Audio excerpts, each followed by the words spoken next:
showing a picture of swelling on one of monitor sample, and I'm gonna pick up that later. And also, Amy already spoke about the jet erosion test, so I will kind of go fast on that. I'm gonna speak about the erosion of clay, in particular what's happening at the surface, at the interface between water flowing and the soil. And what you're gonna see there, we're gonna try and understand on the presentation. Okay, so speaking about sediment transport, sediment erosion, and diameter of the sediments. Let's see. Okay, like sheets was one of the first, actually the first introducing the incipient of motion concept. And it worked well till kind of medium sand size. And this was done in the 40s. Going down, some authors try to extend shield theory to shield-sized particle and introducing some electrochemical interaction between idealized spheres. But this paper from Postma, it was actually saying we can get erosion in clay as we increase the velocity of the water needed to move the first sediment as high as the one for pebbles. So let's look into that. As I was saying, the erosion on the sides where gravel and sand stays is dominated by gravity and by the shape function of the particle. So that's sorted mostly. So if we move on the left side of the graph, there is no agreement on literature on what's the mechanics on the erosion process. And in particular, there's no agreement because there are different ways clay and silt sediment, or they arrive at the state of erosion. But we can mainly distinguish between a discrete approach, where we have particle flux, kind of aggregates leaving the surface, or a continuum approach where maybe some passive failure can be applied.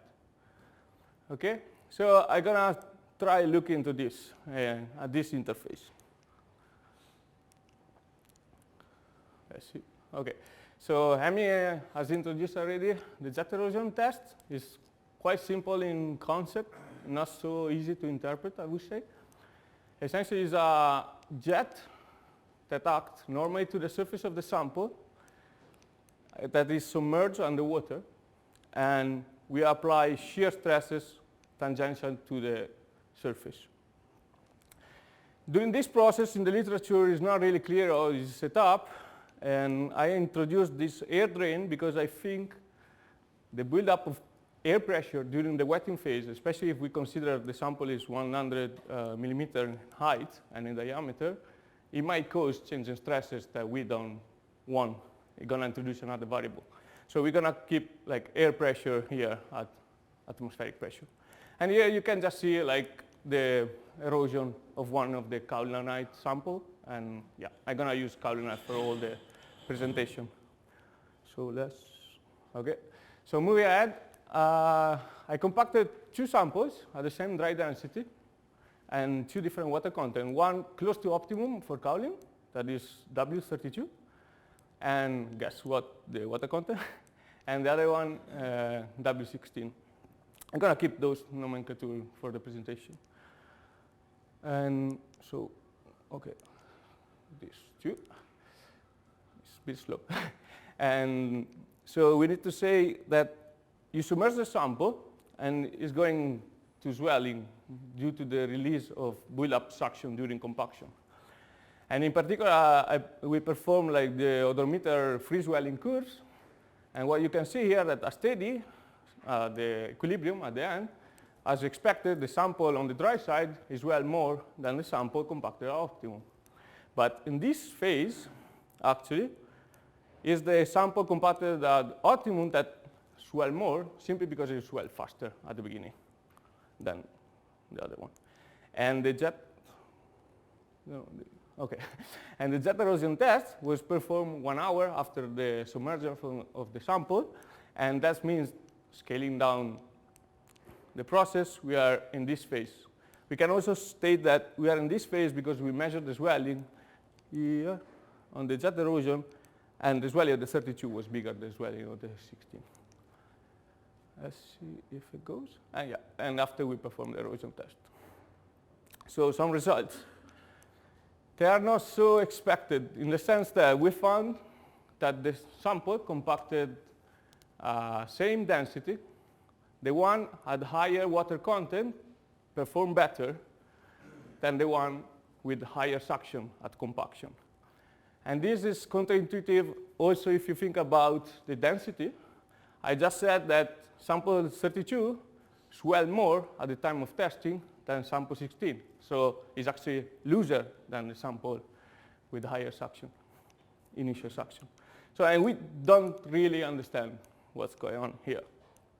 So just inferring something, a different scale, might be the hydraulic conductivity of the sample, controlling the behavior, might be some feature in the sample, or maybe the double porosity of the aggregates, microscale. But yeah, here is the problem essentially. We have a sample that with initial suction that erode more than a sample with actually a denser state at the moment of testing. So we couldn't really look into the mechanics of the process in this test. Okay, so yeah, this is the jet erosion test apparatus you've seen before, and probably some pictures similar to the one of Amy. And the tube is 50 millimeter in diameter, and the nozzle where the actual flow happens is 6 millimeter. And this kind of used in the practice on the erosion community. But looking, okay, if you look during the testing cowling, you cannot see anything. So we try to scale it down, maybe. And essentially, we use a glass tube of 600 micron in diameter to do essentially the same, just a smaller scale. And we use the odometer cell body as like kind of sample holder instead of a mold of plexiglass. And there we can see there is a laminar flow. Okay, the video is quite slow. So we actually move from a turbulent regime to a laminar regime, and that's also helpful in our sense. We can kind of better predict that flow. So what I'm going to show you, okay, is just a bit of experimental procedure about this smaller setup. So as before, just compaction in the odometer cell this time.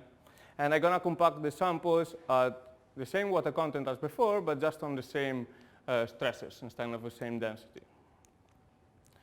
And we wet the sample, but this time, instead of the one tested in the jet, in the bigger jet, we wait until equalization of the swelling process. So it reached the maximum swelling. So we are in this state, and we perform the erosion test. So here you see the kind of jet impinging the surface of the sample, still air able to drain from the sample if needed during the wetting. And here I got a camera. And the camera is the view from that camera is what you see in the next video. And we're going to see this erosion going, hopefully. Let's see. Yeah, okay. So what we are looking here is like kind of a layer, but before the layering, there is kind of a cracking of the surface. So that was kind of unexpected because we thought like it was more homogeneous, the sample. And so what's going on? Let's see if, I don't know if I press or not. It's a bit slow, doesn't react. Okay, I need to optimize the size probably. Okay, I crash again. So what you have just seen in the video is like this surface that's, as far as it crack, it got engaged with the water flow, and the layers are diverted away. This was a real time, so that's kind of the dynamic of the process. Uh, it's kind of difficult to comment a video without a video.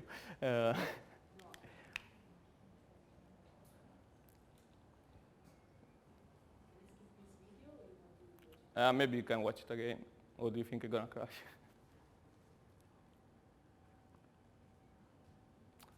We might ask, Jacopo, me ask your PC. It was playing nicely before. Yeah, but it's gonna crash again, probably. Yeah, let's try, but. Yeah, okay, so this is just another view from another point in the specimen. And it definitely looks like there's a kind of layering. And we observed this all the way through the sample. And keep in mind the sample was subject to free swelling, so no confinement on the vertical axis. So let's try to look into this layering, because it's not something that we usually find when we think of odometer specimen, right? Especially because we work on higher stresses usually. So I don't think, at least what I see in this video, doesn't mean the microscale is much involved. Actually, it looks like more something discrete, and not even a continuum homogeneous, because like we don't really have a passive failure. It would be deeper. So let's try to kind of schematize what we see in the video. We probably start with a surface that is not damaged already, but under the surface, we probably have already some features that we cannot detect at the moment. As far as the surface gets damaged due to the impingement of the jet, we have a bursting of the surface on the first layer that is carried away. Thus, we probably have a kind of erosion mechanism in layers. So let's start to look at the other sample. This is a sample compacted at optimum and still under free swelling. What my perception in the video is that the surface is weaker, but still the mechanism of erosion in layer is taking place. So this is also counterintuitive in the sense that even though we compact the sample at the same stresses, the sample at optimum is denser, as definition of optimum. And we need to keep in mind that we are still in this state. So the actual 32 should be more dense because it's subject to less swelling. So I think we see the same mechanism as the 16, but just with a weaker surface and a crumble off faster compared to the 16, that a bigger piece of layer is carried away by the flow. Okay, what next? So why is this layering? Where it coming from?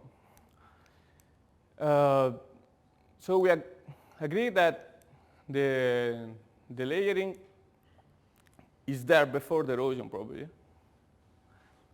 and just different strength of the layers are involved in the two different water contents. But in the compaction process, we probably have an alignment of the particles. That's intuition, and some paper actually. But is it that alignment of the particle causing the layering during the swelling and thus making the erosion in layers? Or is it something else? So we test out some hypotheses. We compact a sample in the odometer normally. What we did is we take off the sample, we free it from the odometer ring, so there will not be confinement during the wetting process. And we wet the sample from the bottom this time, because if we wet from the top, I cannot see it. But also, like, it's a more gentle process. It's going to be more capillary rise wetting. And we did the same, but we compact the sample with no boundaries this time. We just use a bigger cake and a concrete crushing machine in order to apply the force required, like with a 30 centimeter roughly sample. And this is the surface of a sample that's been compacted in odometer, crack in the middle, and I expose a surface, and this is the wetting. This.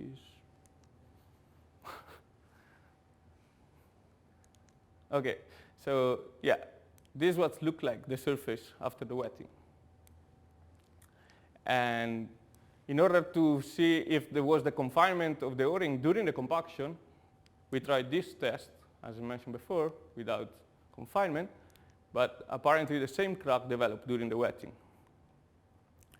So it looked like there is the wetting front and the swelling front inducing this cracking. We went ahead because we thought maybe it's the particle alignment during the compaction, not during the swelling. So we tried, actually, yeah, that's the wetting. We test a sample. We compact a normal sample in the odometer. We free it from the odometer ring. Stuck.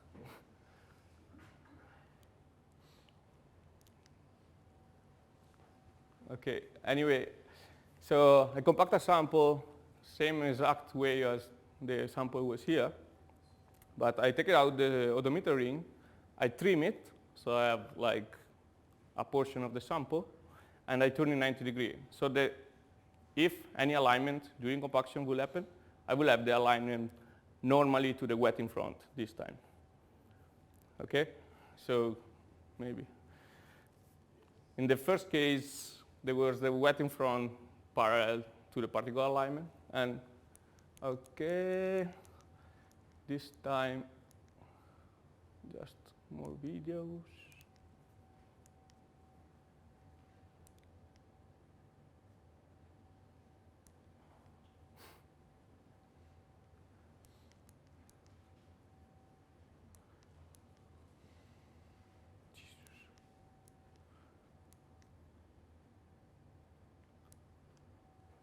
I don't know if you are doing it or is the pointer. Can you just put on the next slide? Thanks.